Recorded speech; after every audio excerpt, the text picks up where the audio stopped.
Hello guys, আমি রাহুল। আপনারা দেখছেন হাংরি রাহুল ভ্লগ। আজকে চলে এসেছি রান্না পুজোর খাওয়া দাওয়া। আর এই রান্না হচ্ছে বুড়ো রান্না। সবার প্রথমে রয়েছে নারকেল কোড়া, যেটা আমার খুবই পছন্দের। তারপরে রয়েছে শাক, চিংড়ি মাছের মাথা কচু দিয়ে।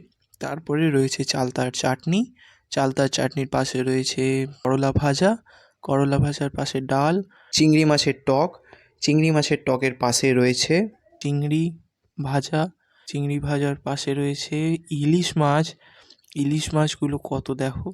ইলিশ মাছের পাশে রয়েছে একদম কাতলা মাছ ভাজা, কতগুলো ভাজা, বেগুন ভাজা, পটল ভাজা, আলু ভাজা, কুমড়ো ভাজা। তার পাশে রয়েছে ডাল, ইলিশ মাছের তেল। আর সবার মাঝখানে ভাতটা তো রয়েছেই। প্রথমেই নিয়ে নিয়েছিলাম ভাত। ভাতের সাথে বেগুন ভাজা, কুমড়ো ভাজা, আলু ভাজা, করলা ভাজা। এটা কচু দিয়ে, শাক দিয়ে, ইলিশ মাছের মাথা দিয়ে তরকারি। এদিকে দেখতেই পাচ্ছ নিয়ে নিয়েছি একটা ইলিশ মাছ, ইলিশ মাছের তেল। ইলিশ মাছের তেলটা দিয়ে মাখাতে মাখাতেই চলে এলো একটা বড় সাইজের চিংড়ি মাছ। চিংড়ি মাছটা দেখো একদম লাল লাল করে ফ্রাই করা হয়েছে। মাছটা শুধু দেখো একদম জলে ছাড়লেই লাফাবে, জলে ছাড়লেই লাফাবে। চলো এবার এটা সাইডে রেখে তেলটা দিয়ে ভাতটা মাখি। এবার ভাতটা খাওয়া যাক। একদম গড়গড়ে ইলিশ মাছের তেল দিয়ে ভাতটা মাখিয়ে নিয়েছি। ভাতটা নিয়ে এবার চলে গেল মুখের ভেতরে।